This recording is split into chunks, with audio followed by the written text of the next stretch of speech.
Prontos, olá a todos, boa tarde. Hoje vamos falar sobre o declínio dos comboios de Portugal. Eu sou o Afonso E eu sou o Rodrigo.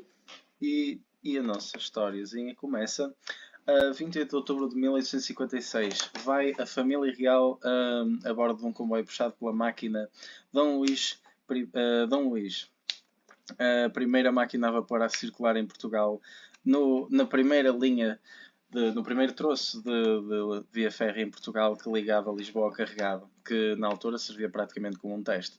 A máquina chega a vapor já há 20 anos atrasada em relação ao resto do mundo e a Revolução Industrial só consegue penetrar Portugal por volta desta altura. Aqui no mapa conseguimos ver, em relação ao resto do país, o real tamanho desse troço que liga Lisboa ao Carregado, que ainda hoje existe, geograficamente é a mesma linha, mas claro, modificada. 20 anos mais tarde, com o sucesso da via férrea, o resto de Portugal é conectado e finalmente é criada a linha do Norte. Ali o entroncamento já é uma coisa, já é um local de importância, daí o seu nome, entroncamento, a divisão, o encontro da linha do Norte com a linha, a linha, qual linha? A linha que vai ali nos liga à Espanha. A linha de Elvas, pronto. Aquela linha vai dar a Elvas e sai de Portugal. Primeira linha fronteiriça. No norte, a linha que vai até Guimarães e a linha que vai até Macedo, o Marco de Canaveses. E parte da linha que liga a Trindade, ou melhor, a Boa Vista, à Póvoa de Varzim. No sul já temos o início do enraizamento da linha do Alentejo e a exploração dessa zona. E mais 20 anos à frente, em 1896, quase a entrar no século XX, temos esta imagem que está aqui, um mapa da altura, em que todas as linhas vermelhas são caminhos de ferro. E como podem ver, praticamente todo Portugal já está regado, já está devidamente conectado, a economia está a ser promovida e a exploração de recursos pelo resto do país também. A máquina, sim, a máquina a vapor, o transporte ferroviário revela sucesso, sendo que é praticamente o único nesta altura que é o primeiro transporte terrestre e na altura é então uma revolução. Tanto que foi aplicado precisamente para o resto do país, havendo muitas cidades posteriormente que nascem e se desenvolvem devido à linha férrea. Mas então nós perguntamos, e o que é feito de agora? Portanto, nós conseguimos ver um mapa que é as linhas cerca de em 1980, portanto, depois de terem atravessado a Primeira República, o Estado Novo e o início da Terceira República, nós vemos assim este mapa. Neste mapa, nós vemos que existe uma forma de chegar a quase todos os pontos de Portugal via caminho de ferro, mas quando nós olhamos para as linhas de ferro na atualidade, este mapa aqui é 2016, nós vemos que quase todas elas fecharam entretanto. Pior que isto, o mapa hoje em dia ainda tem menos linhas, existem aqui linhas que fecharam e já iremos falar delas mais à frente. Mas a pergunta é, o que aconteceu para, afinal de contas, fecharem tantas linhas de comboio? Como é que este processo se passou? Portanto, e para isso nós temos que fazer o contexto. Portanto, em primeiro lugar, vejamos o que aconteceu no mapa. As primeiras duas linhas a fechar, que por acaso não estão aqui assinaladas, é esta aqui no Barreiro e esta aqui em Rio Maior. Mais tarde, um bocado, em 1985, este bocadinho de linha que está ali, aqui nesta linha, que é a linha de Cascais, e por cima sai aquele bocado, era uma linha que ligava a Cruz Quebrada ao Estado Nacional, portanto ao Jamor. Posteriormente, começa então a mudança de paradigma. Portugal entra na CE, portanto, em 1986. E visto isto, Portugal e o governo português veem a estrada e o transporte individual rodoviário como o futuro e como a maneira de se colocar ainda mais a par dos outros países. E e isso, a rodovia é vista como o passo seguinte e a evolução e a coisa melhor, o beneficente. E começa-se a olhar para a ferrovia como algo retrógrado, algo cada vez mais obsoleto, visto que o carro tem muito mais acesso, é muito mais fácil construir as estradas e pronto, no fundo é um bocado. O carro, da maneira como estava democratizado, investiu-se mais então na rodovia. E nos anos 90 assistimos então ao encerramento da linha do esta aqui. Amarante. É a linha da Amarante, acho que é a linha da Amarante.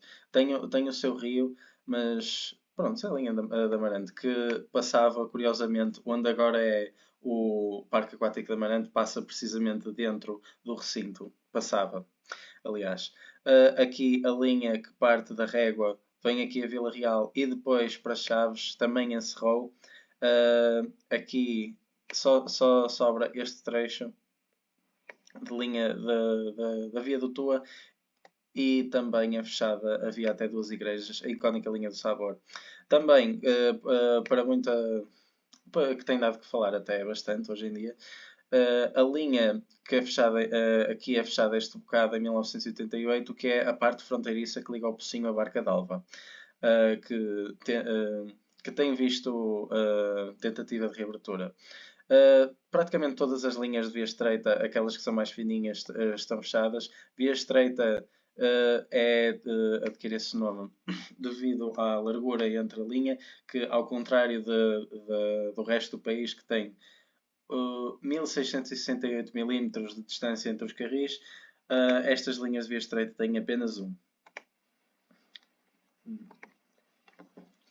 E por exemplo, aqui já no centro do Porto, principalmente Matosinhos, que não se vê tão bem aqui, mas tinha notavelmente imensas linhas de caminho de ferro, mesmo no próprio Conselho de Matosinhos havia o ramal de Matosinhos, o ramal de Leixões, parte do ramal de Matosinhos até foi atualizado, então, a quando da construção do metro.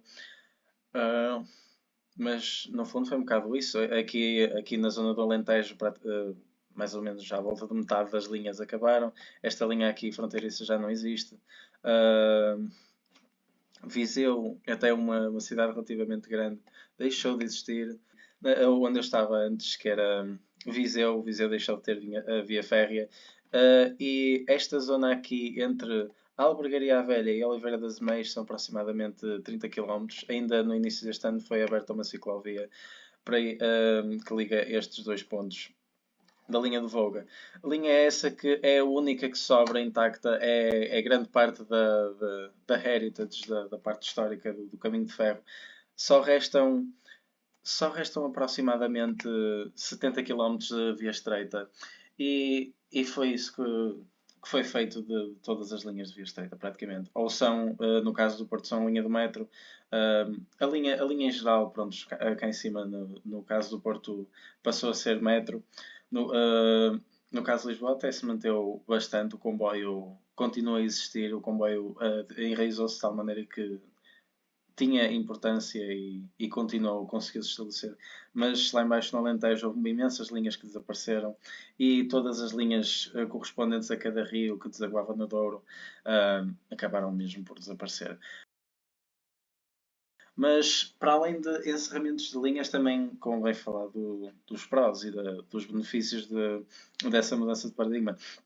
Portugal não só Portugal não simplesmente abandonou a ferrovia. Portugal decidiu que a ferrovia devia decidir agora competir com a rodovia. E desta forma foi de maneira que a qualidade foi um bocado trocada pela quantidade, lá está na extensão da rede ferroviária, e são criados serviços como o Alfa. O Alfa, aliás, o Alfa entra em 1988, o serviço Alfa, mas o próprio Alfa pendular o comboio, esse entra em 1999 para fazer o serviço, para ligar Porto de Lisboa ainda mais rapidamente. Mas a ferrovia desde então fica praticamente por aí. a competir com o resto das estradas e dos pontos de grande fluxo, que são o Porto e Lisboa, se calhar Faro até Braga, Coimbra, essas cidades mais centrais, que se manteram em competição manteve-se a competição entre a ferrovia e a rodovia.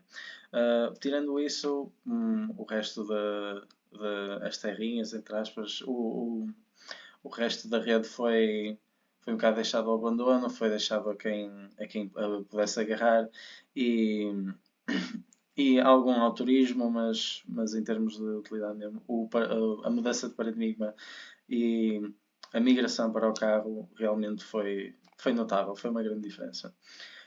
Até temos aqui esta estatística de que entre 1995, 85 e 92, que são 7 anos, foram fechados 719 km de via férrea. Entre essas, praticamente toda a linha, sim, praticamente toda a linha de via estreita, muitas linhas de Alentejo, aquelas que eu estava a falar, que posteriormente foram convertidas em ciclovias e reaproveitadas pelo metro do Porto, nesse caso. E, portanto, agora falando do e agora? Portanto, todas estas coisas têm acontecido nos últimos anos e como é que se vê a linha portanto, as linhas da CP passarem para o futuro. A primeira coisa que é chocante nas estatísticas que uma pessoa vê da CP é que nós vemos que cerca de 43% dos clientes que havia em 1988 se perderam até 2008. Isto nós podemos dizer que também poderá ser culpa do facto de terem fechado muitas linhas e, como consequência, haver cada vez menos, portanto, haver menos clientes. Mas mesmo o número de clientes a dividir pelo quilómetro de linha diminuiu desde que esta fase de fecho constante de linhas. Aquilo que nós também podemos ver é que em 1997 foram separadas a Refer da CP, ou seja, a Refer trataria dos comboios e a Refer trataria dos caminhos de ferro e a CP trataria dos comboios, e o resultado disto é que existe uma fraca administração na CP. Vemos um número constante de supressões, portanto, comboios completamente cheios, falta de clientes, a única, portanto, e o único impacto, portanto, as novas construções que aconteceram desde esta altura do fecho massivo de linhas em Portugal foi em 1999 até 2004, onde se conseguiu construir o acesso ferroviário por baixo da ponte 25 de Abril, que nem sequer foi entregue à CP, foi entregue a uma privada, a Fertagos.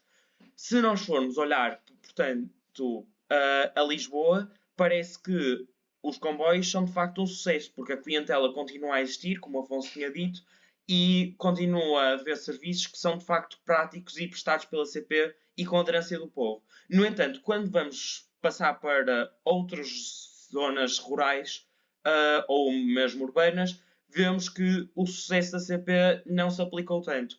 Vemos, por exemplo, no Porto, onde aqui antigamente tínhamos a Estação da Trindade, e como muitos reconhecerão, a Estação da Trindade passou a ser a principal via de metro. O metro do Porto foi inteiramente, ou inicialmente foi inteiramente construído sobre as linhas de comboio que havia de via estreita cá no Porto, e que depois, mais tarde, foram-se abrindo novas linhas, como a linha D ou a linha C. Ou a linha A também. Estas linhas todas, por acaso, nem podem ser consideradas um fracasso, são de facto uma perda da CP, mas são muito úteis para o Porto. Mas se queremos ver realmente um fracasso, podemos olhar para o metro de Mirandela.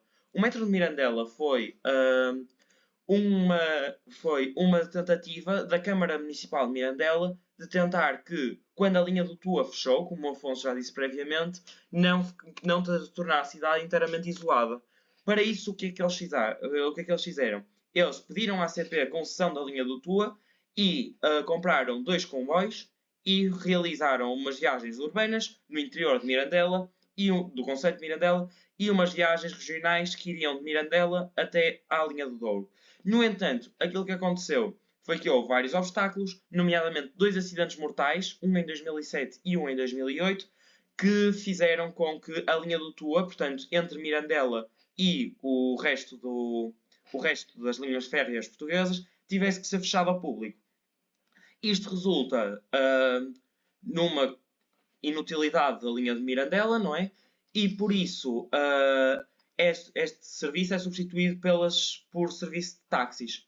O serviço de táxis torna-se muito pouco lucrativo, portanto dá um prejuízo de cerca de 10.000 euros por mês à Câmara de Mirandela e por isso em 2018 a Câmara de Mirandela teve que descontinuar o serviço do metro de Mirandela. Isto pode ser considerado como uma espécie de exemplo de todas as comunidades rurais que acabaram sem, portanto, numa tentativa desesperada de agarrar as linhas de comboio para se lutar contra o isolamento que se sente neste momento no interior e que falharam devido às crises sucessivas que houve no nosso país e devido à falta de investimento na CP e nas infraestruturas de Portugal que não permitem que as linhas de comboio se mantenham ativas. Portanto, o resultado disto tudo é que, de facto, foi dado um primado ao rodoviário e grande parte das cidades mais pequenas em Portugal e todas as localidades no interior apenas são acessíveis por rodovia. Contudo, mesmo nos sítios nos quais, por exemplo, chega ao Alfa, como o Afonso já tinha dito, nem sempre a CP é o mais rentável. Podemos ver, por exemplo, nesta comparação de preços, que o Intercidades e as caminhonetas da Flixbus, por exemplo, chegam ao mesmo tempo desde Lisboa portanto, desde Lisboa até ao Porto. No entanto, os comboios custam cerca de 25 euros e as caminhonetas custam menos de 7 euros. O que significa que a única razão que nos daria tratamento preferencial aos comboios seria o conforto deles. Mas cada vez mais se vê que o comboio está destinado à morte, a menos que se tome alguma ação. Muito obrigado. Isto foi a nossa exposição sobre o futuro dos comboios em Portugal. Sim, obrigado.